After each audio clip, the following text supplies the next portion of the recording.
Hi, good morning. Thank you for joining us for the latest edition of Women in Sport podcast. Mitchell and I have a brilliant guest today, Ruqsana Begum.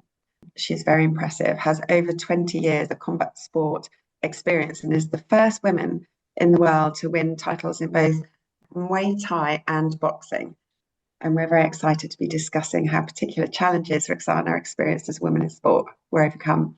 Ruqsana is now an ambassador for Sporting Equals, a charity who help people with ethnic minorities to access sport, whoever you are and at all levels. Hi, Ruqsana. Thank you so much for joining us. How are you? I'm good, thank you. Hi, Mitchell. Lovely to be here with you both. Right. Fantastic. So as Emma mentioned, Roxana is the first woman to win world titles in both professional boxing and Muay Thai. Inside the ring, Roxana's accolades include, but are not limited to, the British Muay Thai Kickboxing Championship, the European Championship in 2011, World Kickboxing Association title winner, double WBU Intercontinental Championship title, WBU World Championship title, and captain of the British Muay Thai team.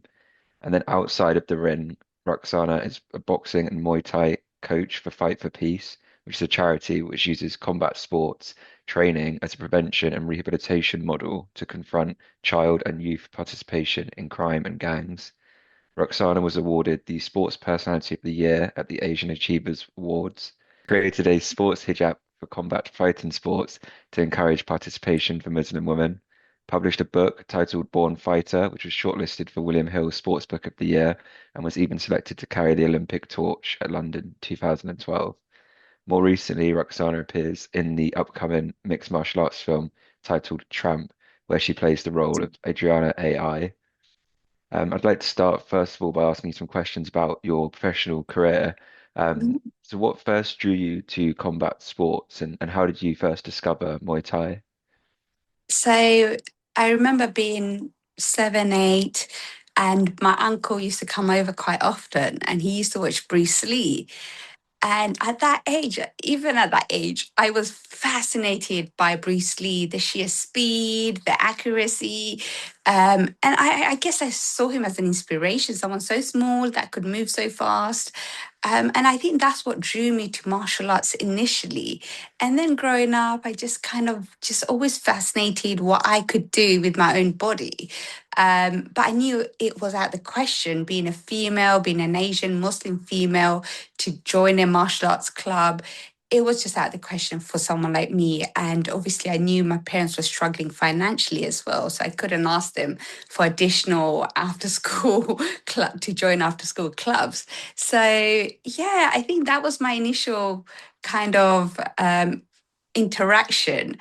And then I saw an after school, like a one off session at my college. And I decided to go along to it and I completely fell in love with it. It was just a one session. And the instructor invited me back. And after that, I just fell in love with the sport. It gave me an outlet. And during university, I was studying architecture, but that's when I found a little bit of time every Sunday. I would turn up religiously to the Muay Thai gym. And it taught me about life. I think it just grounded me. It helped me take responsibility. It allowed me to be a better daughter during the week so I can go to my martial arts session on a Sunday. But my parents didn't know about this. I used to tell them I'm just going for a run or to an aerobics class, and then I would go and join a Muay Thai kickboxing gym. Yeah, it's quite a combat sports and martial arts is obviously got quite a good base for discipline. Teaches a lot of people quite good discipline as well. So you speak there a little bit about your training in secret. Can you tell us a little bit more about this? Yeah, so when I first started Muay Thai, I was 17 going on to 18. And I just remember there was hardly any Western women in the gym that I was in. I think there was only like 4 or 5 females training and competing. And if they were in the gym, they were competing. So they were, hardcore fighters. And I remember just, I really want to do this. How do I approach my parents? It's unknown even in the Western culture, let alone someone from my background. And I remember one day I was moaning in the changing room saying, "Oh, my parents wouldn't have allowed me to do this." And the other females actually said, "Nor do our parents." And I think I found that common ground saying, well, actually, it's a parent thing. They're just worried about a female, their daughters being hurt or injured. It is quite, it's a combat sport and you're jumping in the ring. So it's not something that's like going for a run or doing something else. So I can understand their initial anxiety and anticipation, like being cautious. And I guess that's the main reason I didn't want to share it with my parents, because I think I felt as though they might ask me to just give it up, especially because it wasn't known for women in general to be in a male dominated environment. And a lot of the times, I think also it wasn't encouraged in schools or, just in general. So would you say, in order to keep your motivation during that time, was it relying on your peers and just discussing that openly, or was it purely just the love for the training side of it?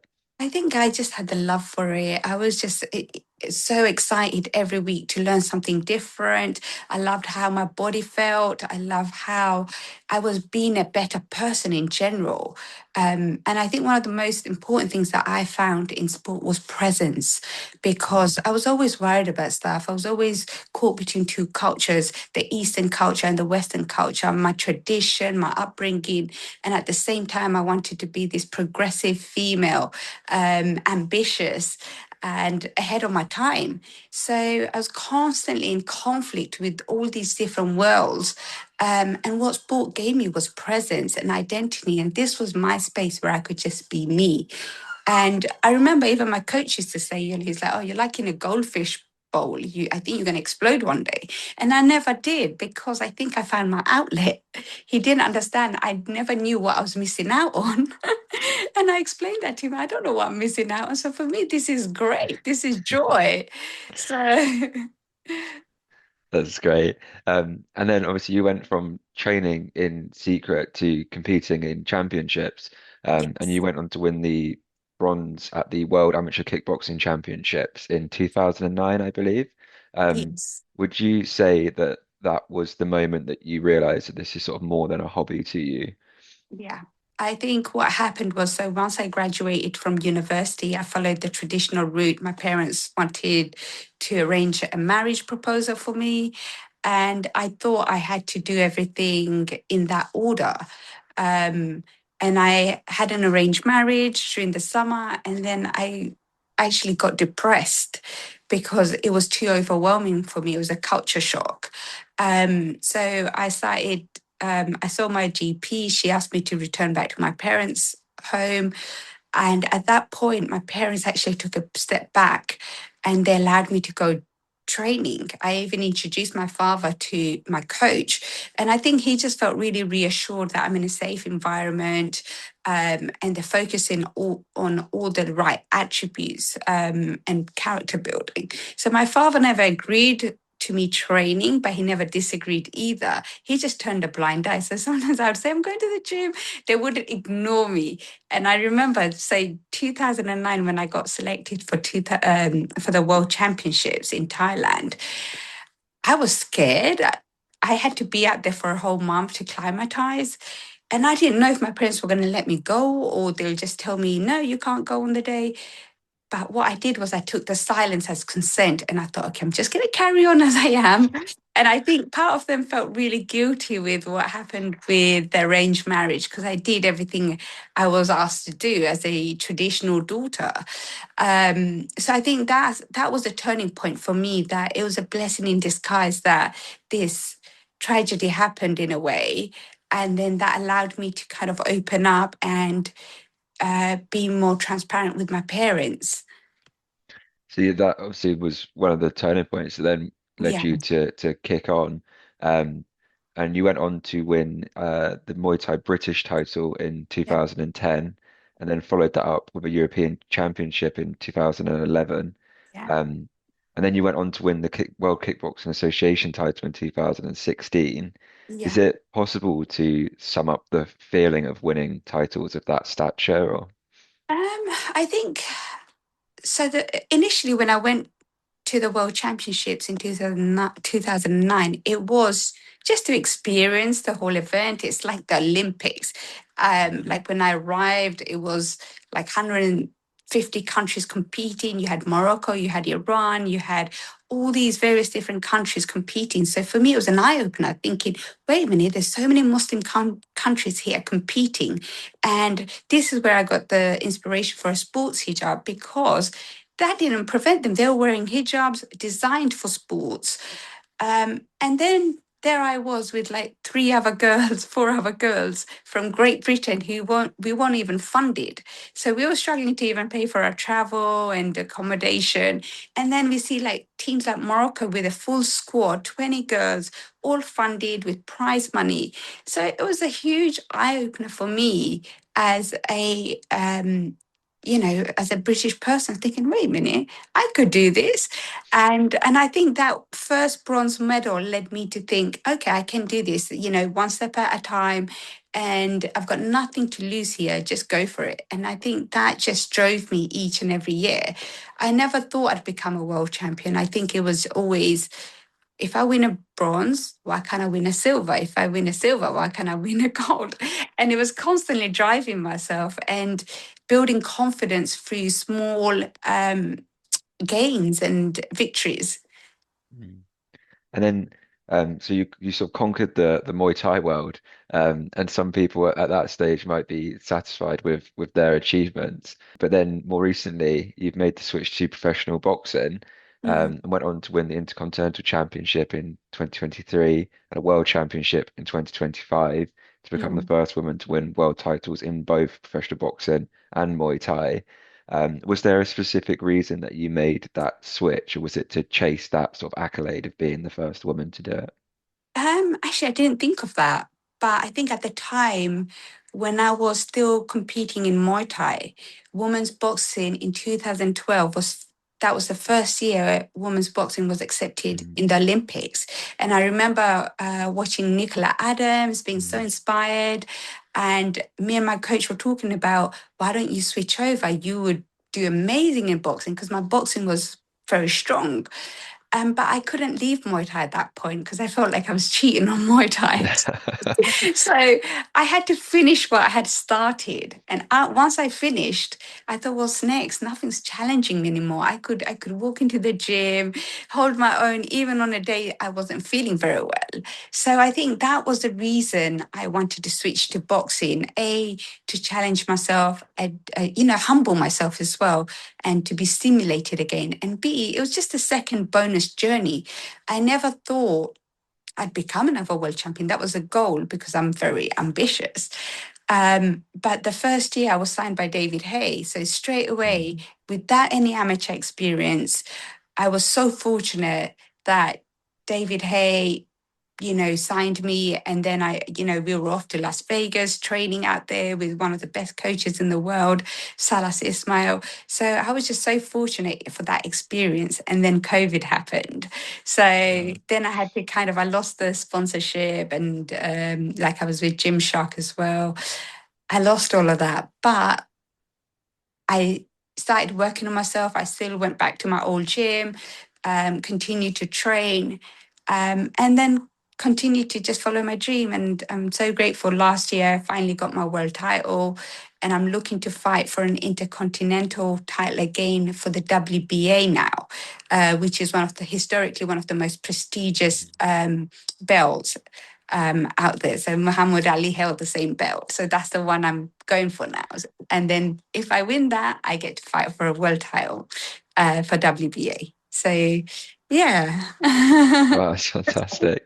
That's fantastic. And if you were to take a step, I know your career is obviously far from finished by the sounds of it. If you were to take a moment now just to look back at what you've achieved so far, what would you say is sort of your proudest achievement to this date? um, wow, I've got so many. I guess there's two that stand out for me. When I won the world title in Muay Thai, because that was the first time I experienced that feeling, that Mm, high lasted for like 4 years for me. because I won it. I didn't expect it, but I mean, I worked 15 years towards that goal. But once I won it, Adidas came to me. I was traveling, I was doing stuff. I was on a natural high for so long. And then the other moment that was unexpected as well, but I'm so proud of, was when I wrote my autobiography, Born Fighter. And I saw it like a therapy session. I was so honest and transparent with my writer, Sarah Shepherd. And then we won Sports Autobiography of the Year, Sports also shortlisted for William Hill Sports Book of the Year. I think Telegraph called it Sports Book of the Year. And I was also shortlisted Sports Book of the 21st Century. Wow. So, yeah, I think that was one of my proudest moments because I feel like that impacted so many different people. People who suffered from ME, people who suffered from depression, people who are, trying Muay Thai for the first time. And I would get messages on Instagram saying, can you give me a little bit of support, or what do I do in this situation? So it was really nice to know that I'm making a difference. You've had such a stellar career so far, and as Mitchell said, it's still going. I was really interested to hear about when you first got to the World Championships in 2009, and you realised that there were other girls who were doing this sport, other women who were doing the sport, and they had particular clothing that would assist them in doing it. I just wondered if I could ask you, what were some of the biggest challenges you faced as a Muslim British Bangladeshi woman entering the world of combat sports? That's a really big question, sorry. No, it's a great question because these are the things that I do like talking about. Because one situation that stands out to me was when I was in Russia and I was competing, and my coach from London, couldn't travel with me because he was going through chemo. And I arrived there. And it was shocking because, I'm all gloved up, standing to walk into the corner, into the ring, and I had leggings underneath my shorts. And all of a sudden, the officials come up to me, and the coach that I had, who was the Team GB coach, but he's not my personal coach, he's like, Roxy, you will have to take off those leggings, otherwise they'll disqualify you. And I'm in panic. I'm thinking, I'm nervous to even go into the fight right now. And you're telling me I have to take off my leggings? I'm gloved up. I have no time. If I don't do it within that minute, they will disqualify me. And I'm thinking, I didn't come all the way to Russia to get disqualified. So at that moment, they literally pushed me into the fire exit. There's two coaches. One of them had to pull my shorts down. The other one had to take my leggings off, pull me back up, push me through the fire exit. And like, okay, you're ready, jump in. And then he looked at me. He could see I was so distraught. And he just looked at me and said, tomorrow it'll be fine because Morocco's fighting, Iran's fighting, Iraq's fighting. So they will have to change the rules. But I just felt so violated because I was Great Britain. They didn't have those. They didn't consider me. And of course, they had an emergency meeting that night to overturn that. And I got through. So the next fight, it meant I could wear my leggings underneath. And I just remember my coach reassuring me, saying, they're not going to send a whole team home and disqualify them. So it'll be okay the next day. And I'm just sorry this had to happen to you. So it was just those kind of moments, being a Muslim athlete, that was hard. And of course, it's not that I had an issue. I just wanted to be respectful to my parents who might have been, or my family, or, at that time I was still new in the sport. And I was so grateful that I could participate. I didn't want to do anything to aggravate my parents or to be disrespectful to my community. So that was one of the challenges that I faced. And of course, there were so many other events where there was discrimination, where I thought I won the fight. The judges may have been a bit racist. So it's things like that. But then I learned And I remember David Hay saying it to me. I remember my coach saying, never leave it to the judge's hands. And I thought, you're so right. Why do I keep thinking the world is fair? It's not. You have to win. You can't just be good. You have to be exceptional. You can't just win. You have to win convincingly that they can't deny you that. And I think that was one of the greatest lessons I learned through my combat sport, is that good isn't good enough. I'm so sorry that you had to experience that to bring about just a change in sport. And there's so much talk now about just let women wear what they need to wear as long as they're playing sport. Yeah. And it gives you no competitive advantage to be wearing leggings over shorts, but it's No. really important to you, and it's so respectful. And as I said, I'm really sorry that had to happen to you. I had a more recent situation like that, which I was due to fight at Your Call in London. And again, my family were attending my fight, like my brothers were coming in, some of my uncles would be attending. So I decided to wear a pair of leggings. And for my debut in boxing, which was on Channel 5, I wore leggings and underneath my shorts, and I was signed by David Hay. Nothing bad happened. I was fine. I was allowed to go on and fight. But the moment I was no longer with David Hay and I was due to fight at Your Call, I was warned and they told me they would suspend me because I wore leggings. It was the same situation again. I felt like I was being targeted because I'm Muslim. And I've seen male fighters like Tyson Fury, Deontay Wilder also wear leggings in their fights. They're not being disqualified. So they actually took my license away in boxing, which is why I had to fight abroad and win my title in Thailand. So they will not sanction me here because I don't have I don't hold a license that is from the British Board of Control. And they even, when they found out I was fighting for a WBA intercontinental title here in London, they went all the way to Miami to ask one question: why are they licensing my fight? So yeah, I've had it hard with with the whole discrimination in sport. Yeah. So do you have your British license back? No, they basically, what they did was they suspended me, and then they said they cited two clauses to me, which was 4.9 and 5.2, which referred to medical reasons and not paying my fees. I said, first of all, my medical reasons, you had a fight doctor, you allowed me to fight, which was 2 months ago, and that runs is annually a license. So that's not the case. And B, you would not let me fight 3 months ago again if I didn't pay my fees. Of course I have, and I have receipts for it. So they cited that. I think it was they're trying to then just get me on a technicality. There was nothing, I did nothing wrong. So I know they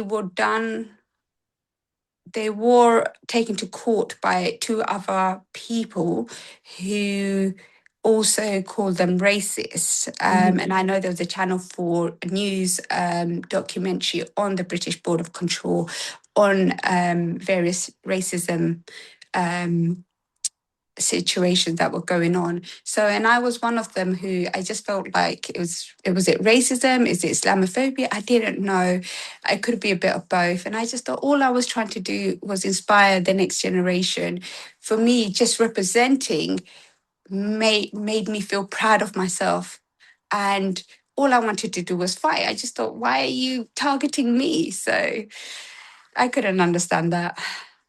Oh my goodness, this is really shocking. And but you said that there were male fighters who Yeah. were like British licensed male fighters. Yeah. So maybe it's not just racism, maybe there's a little bit of gender in there as well. Yeah. Yes. Again, yes, absolutely. I agree. Yeah. Yeah. I wasn't expecting you to say that. But immediately for me, it raises questions of, well, who's making the decision and on what basis are they making the decision? And when you try to do the misinformation about you haven't paid your fees, for example, when you clearly have all those medical reasons, rather than denying the real reason, which Yeah. you would presumably have plenty of evidence to prove. Yeah. But you've Well, clearly, they didn't want to do an interview with Channel 4 because my story was one that was covered on Channel 4 and they couldn't cover in depth. But Channel 4 wanted to continue with this documentary with me. But what they wanted is for me to fight for another title and then they can start this conversation again. And they didn't want to do an interview. And then on the last minute, they sent a statement saying, oh, if Ruqsana reached out to us about her faith and her leggings, of course we would have allowed it. And I said, hang on a minute, why do I need to reach out to you to ask for permission for something that I'm not doing anything wrong? It's not in your code of conduct to call you if I can wear pink leggings or black leggings or blue shorts or white shorts. It's not part of it. Do you understand? There was nothing because I spoke to one of my clients who's a lawyer and she said, no, but you haven't broken any regulations. It doesn't say specifically that you need to reach out to them in order to ask for permission. You're not breaking any rules here. So, so it was just, yeah. you clearly have one of the first things you said to Mitchell was about the ability to be present when you're fighting and when you're training in that you're in your goldfish bowl and that's and you've clearly got a tremendous resilience, and I know what you mean about being present when you're doing your sport and you've got no choice but to focus on what you're doing because otherwise you could presumably put yourself in danger. Yeah. As part of your career, you became captain of the British Muay Thai team. What did that leadership role mean to you? And did you use that leadership position to champion change and inclusivity? I think it was great to be a role model because I had experience being at the World Championships.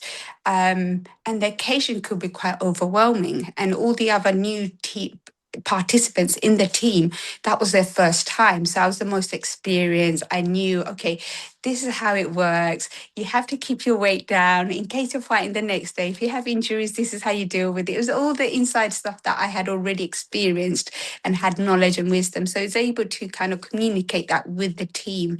I think it was a great position to be in where I could inspire like those big heavyweight guys that I was talking to. So it was nice to be able to know that my experience spoke volume. And I now have my own women's only boxing business where I teach women's only boxing.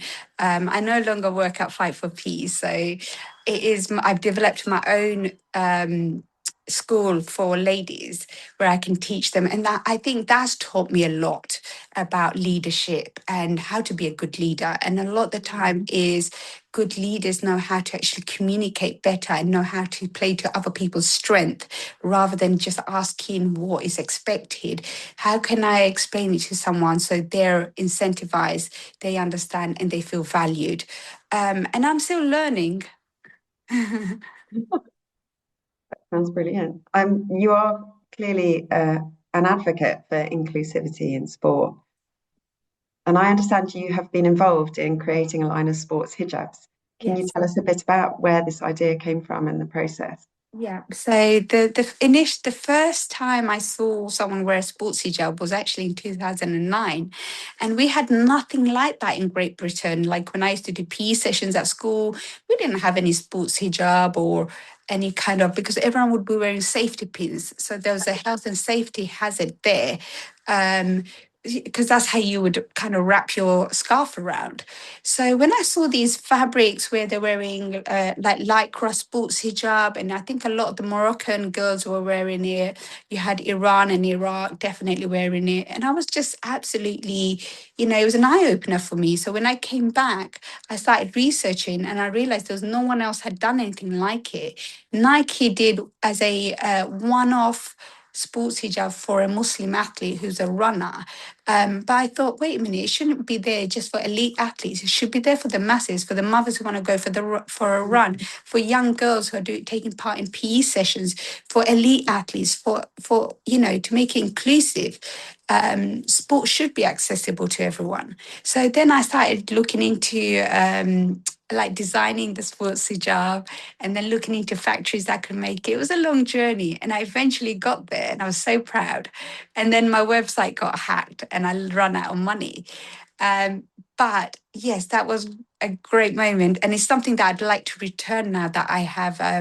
I've created Embrace Boxing, Embrace Your True Self sportswear line. So it's something that I would like to also now bring back as sports hijab part of Embrace. Amazing. Thank you.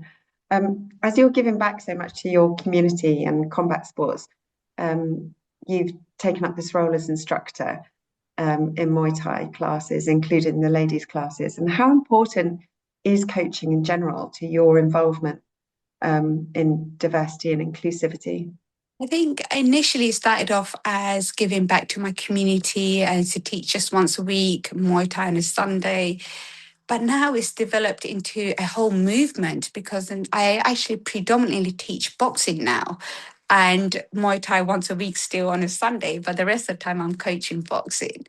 And it's huge because I have women from all walks of life, all backgrounds, CEOs, directors. It's incredible that women feel so empowered and feel confident in a safe place where they're not competing against men, but they're competing against an equal in a safe environment. And I think it's a great place also to have a female instructor. That changes a massive dynamic of the group. So yeah, I think that's really kind of initially I thought it would just be Muslim women that would be participating in my classes, but in fact, like at the moment, I think it's completely diverse and and sport kind of unites everyone. So Oh, that's amazing. And before we are going to talk about the next transition in your career in a minute, I have one last question, and that was in 2012, you met the Queen, yes. Queen Elizabeth II, sorry, Yeah. in Walthamstow during her Diamond Jubilee tour, and awarded you the Achievement Award for breaking down barriers. Yeah. How was that? Oh, that was incredible because what happened was she would just be walking past and handshaking you and just ask you like she would just handshake you. But when she came over to me, she started a whole conversation. She was like, "Oh, does it hurt when you're in the ring?" And trying to like the people that were her security were trying to push her on because she had so many other people to see. She had a really engaging conversation with me, so it was so nice that she was so interested and she was worried about me and she was asking me if I ever got hurt, if I have any bruises. I just said, "No, ma'am. While I'm in the ring, it's just the adrenaline takes over. Once I'm out the ring, I feel it." So it was really wonderful to have met her and the fact that she was so engaging and supportive. And apparently no one's seen her team never seen her so fascinated with someone. So I was just, oh, thank you. It was such a memorable moment. Oh, fantastic. An amazing award. So I'm going to hand over to Mitchell, who's going to ask you now about the film Tramp, which we've both Yes. seen. It's amazing. Yeah, so we've like I mentioned, we've both seen the film and it's really, really good. And my first question on the film really is just how did it come to be that you were involved in the film in the first place? So I was in Mauritius competing for a fight, and Philip, the director, he had messaged me and asked me if I'd like to, if I could do a casting tape, and he sent me a script over, and I said I would love to do a casting tape. However, I'm just about to jump on a flight because I literally. So I finished my fight, and the next day I was flying back. So I had no time to do the casting tape. And he's like, "Oh," and I said, "But I'm happy to send you over some of the other work that I've done on TV, some of the campaigns that I worked on with Adidas and Gymshark. You could see how I look on camera and how I sound." And then he's like, "Please do. And can you?" We had a brief chat, and then after that, he said, "Can you come to the rehearsal tomorrow?" And I said, "Well, I'll be on a flight, but once I land, I will come by because they were doing the fight scene. They were rehearsing the fight scene that day." So I think I arrived in London 6 a.m. in the morning and then came and left my luggage around by 12. I was home. Then I went straight to rehearsal for like 2 o'clock, completely jet lagged. did the rehearsal, helped choreographed the Muay Thai scenes because Isa, who was playing the main character, I mean, she was wonderful, and we really got along. So that was such a nice, dynamic, that friendship we built. Her background is obviously acting and dance, so I had to kind of show her, like, it's not so much of a performance, just the eyes, show that tension for your eyes. So that's what I had to do. So that's how it came about. And then the following day we were filming. So I was like, oh my God, I'm completely exhausted. But it was great. It's like coming back from a victory in Mauritius, straight into rehearsal, then filming. It was tough, but it was amazing. Sounds like a lot of fun. It was so much fun. And how different was it preparing for a film fight scene as opposed to a real fight? For me, it was okay. For me, it was fun because obviously when you're hitting someone, you're not hitting someone with full power, but you still want to make sure the full body's moving and you can show the same aggression. And it's quite hard to pull back punches, but it's something, because of my experience, I can do it. So I wasn't worried about the fight scenes. I was more kind of making sure my acting skills were up to level. So I managed to hire an acting coach, and Isa had the opposite problem. She was like, I need to make sure I look like a fighter, but she knew how to act. So we both had the opposite kind of problems. And yeah, I loved it. I just felt like I was playing myself. But what I would say, I think the kind of focus I needed to apply in my sporting arena, I had to apply the same sort of focus and intensity and presence and concentration. It was a lot. And I had so much respect for actors because you have to really stay energized and switched on. And when you're having those down moments, because it's like 12-hour long days, you need to like really keep your energy for yourself and be efficient with your energy. Isabella mentioned when we spoke to her that Yeah. obviously she was helping you with some of the acting scenes, and then you were in turn helping her with the The fighting fight scenes. scenes, Yeah, yeah. which is quite a good dynamic to have, Yeah. actually, I think.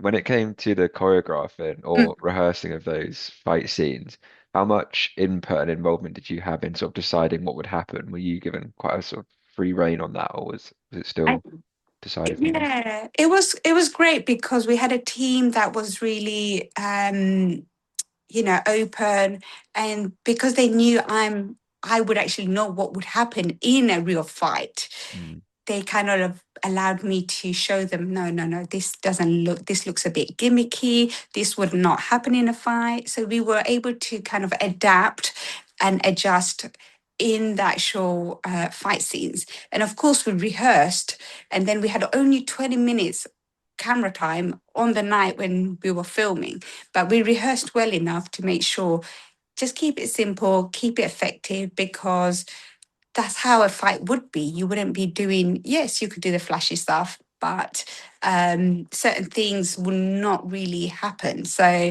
I think I could bring an element of truth and realism into the choreography. And what do you hope viewers, and especially women, will take away from the film? I personally loved the film, and I think Philip, the director, he did such an amazing job capturing a story like that, because even me as a fighter, one of the things that I kind of put on hold for so many years was being in a relationship, having a personal life, because you just can't do it all. Like I remember even when I was signed by David Hay and my coach was like, oh, do you have a boyfriend? I said, I can't get in the ring with a with a broken heart, and, having conflict at home, and then coming and competing at the highest level. That's too dangerous. Like, if I was already in a safe relationship, perhaps, but starting something new while you're pinnacle of your sport is a really difficult thing, because you're juggling two different entities. It's almost, you have to put same effort into two different things, and I just couldn't do it. And I remember my focus was always, for the last 10 years, boxing.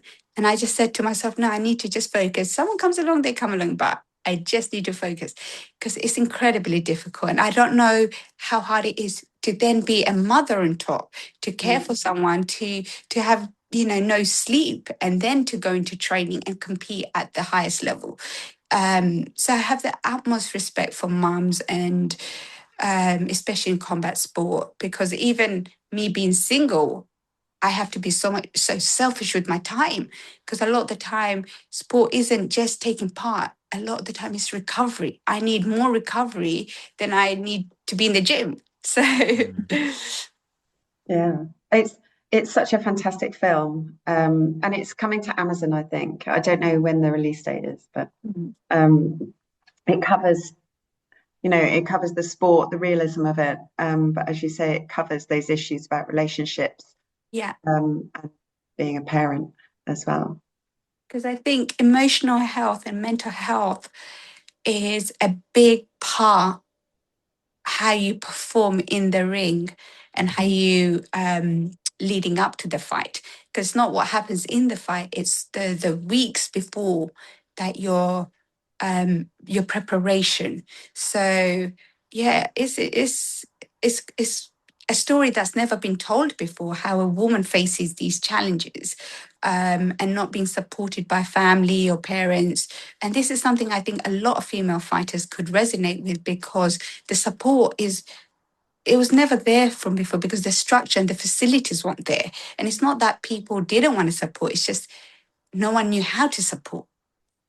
Yeah, Yeah, so the exposure wasn't there in women's boxing or sport or football before. I mean, things have progressed so much now that we're getting the media exposure, but the sponsorship still isn't there. So a lot of the times, a lot of female athletes are having to have a normal Monday to Friday job and still compete, including myself. Like, I have to set up a business now where I'm still running like 5 classes, doing my clients, then training, then doing all my other personal things that I'd like to achieve. So it is incredibly difficult, but I'm so glad that Trump is the first to tell that story in yeah, its own entity. amazing. Mm. Well, thank you so much. Mitchell and I could carry on talking to you all morning, but Well, I really enjoyed talking to you both. Thank you. thank Thank you. you. You're Thank, very welcome. thank you. Um, So just thank you for listening. We hope you enjoyed this episode. For more episodes, podcasts, more resources, please do check out our website, www.cm-murray.com.